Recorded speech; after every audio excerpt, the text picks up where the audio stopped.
simple truth so very much clearer, yeah. You got the hooch, baby. You got the only sweetest thing in the world. You got the love, you got the freshy, freshy. You got the only sweetest thing in the world. Happy Tuesday, everybody. Welcome to this Tuesday edition of Wien World of Sports.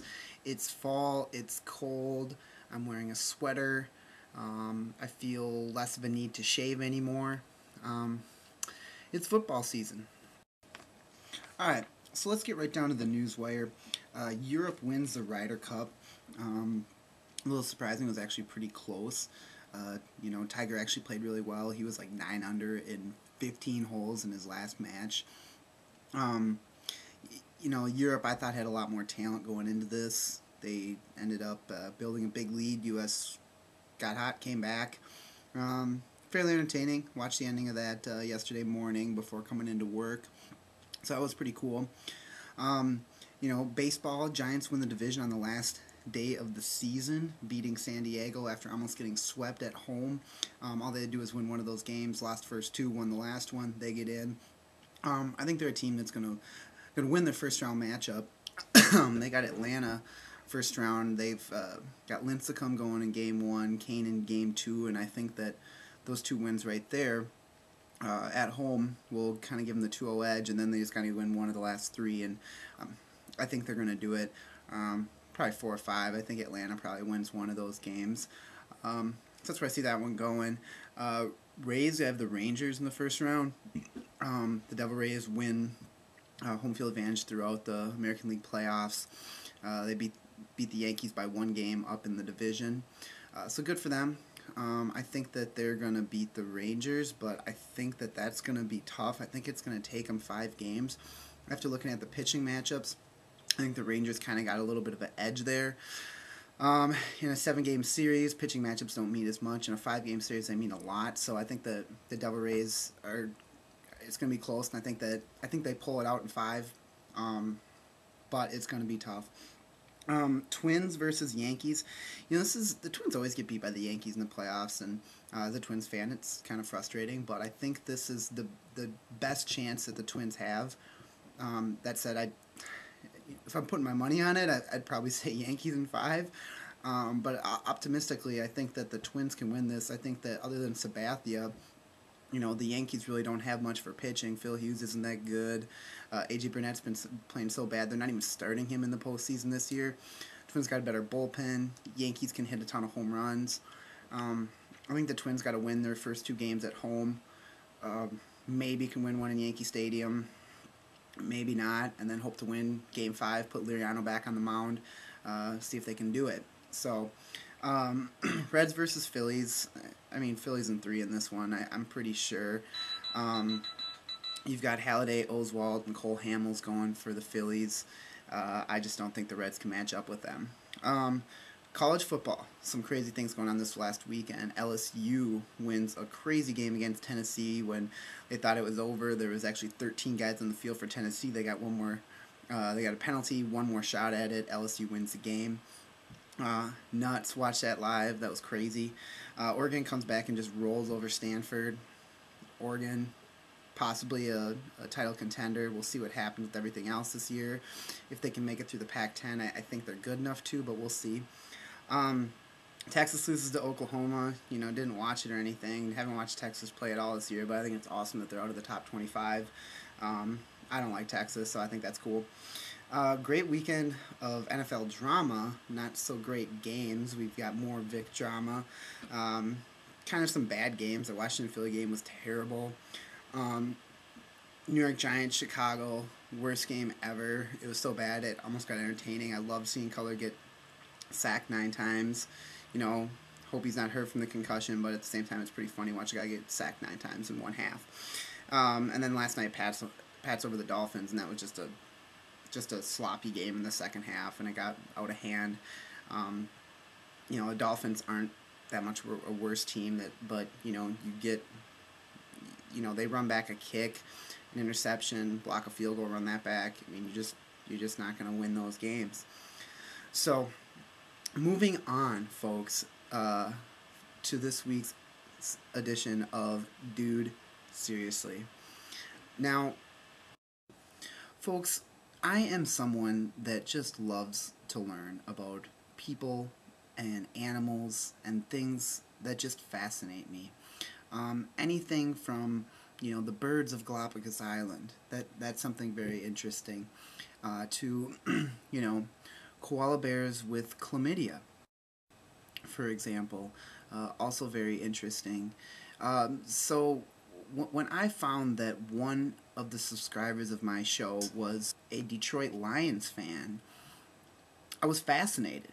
I went back and studied his videos, tried to get an understand of his culture, his upbringing, his views on life, because I have never met a Detroit Lions fan.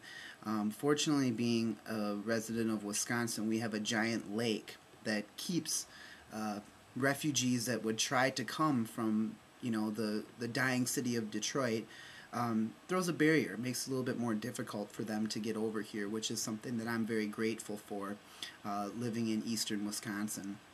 However, this week's edition of Dude Seriously is going to seriously dissect this dude who is a Detroit Lions fan. So, want to give you a little insight to his culture as well, and, well, here goes.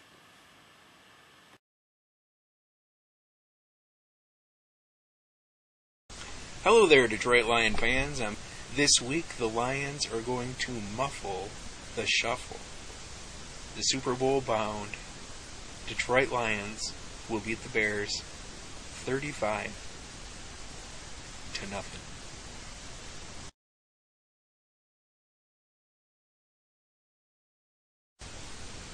Well, hello there, Lion fans. We're into week 2 of the NFL. We're playing the Philadelphia Eagles. The way I see it, gonna do a little eagle hunting this week, my boys. Boom. It's a new week. It's a new season. It's a new era. In this,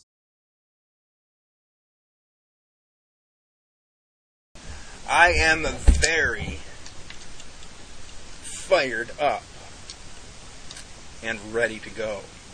I mean, if you want a real mascot, be a Detroit Lions fan, because it is a real animal.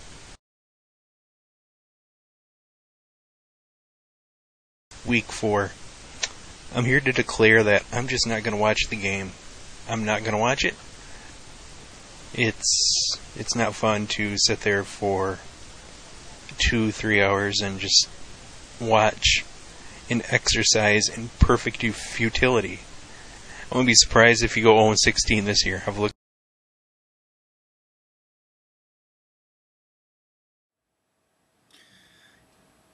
Okay, so I hope you guys enjoyed that cultural experience, opportunity to learn a little bit about someone that walks a different way of life than most everyone else in the world.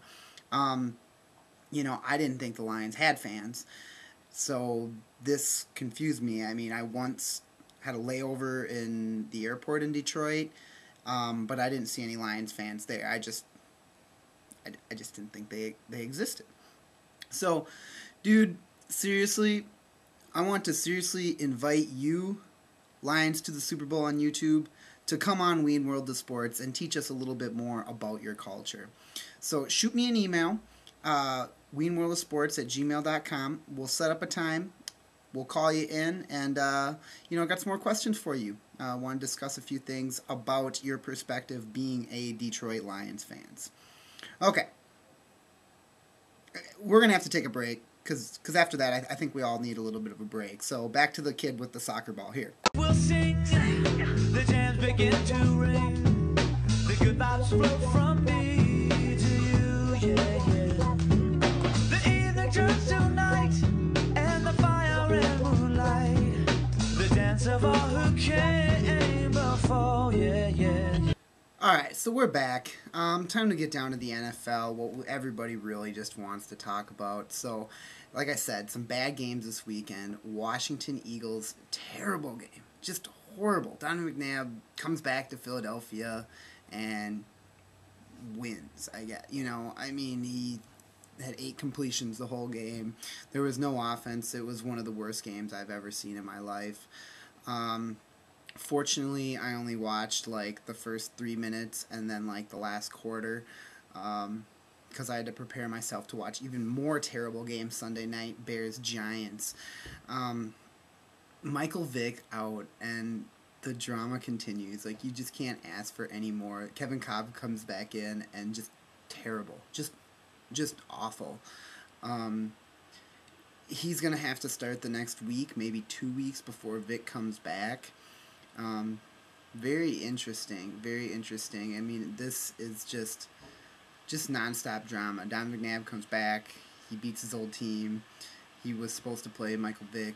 Ends up playing Kevin Cobb. So, kind of a confusion going on here. Just a mess, and I love it. Jay Cutler gets sacked 9 times. Bears get down to their 3rd quarterback Sunday night against the Giants. Giants win. Wow. I mean, just hilarious. Last night, Patriots just kill the Dolphins in like the sloppiest second half ever. This weekend, the Bengals lose to the Browns. Steelers aren't undefeated anymore. They lose to the Ravens, but now Roethlisberger's back. You know, there's a lot of great drama. I'm excited to see how this all plays out. Oh, and my picks went a lot better this week. We went 9-5. So, yeah, expect more great picks coming forward, and we'll hit those later. So I want to thank you all for joining me today, this Tuesday edition of Wien World of Sports. Email your thoughts, questions, concerns, ideas to wienworldofsports@gmail.com, and I will see you next time. Who got the hooch, baby?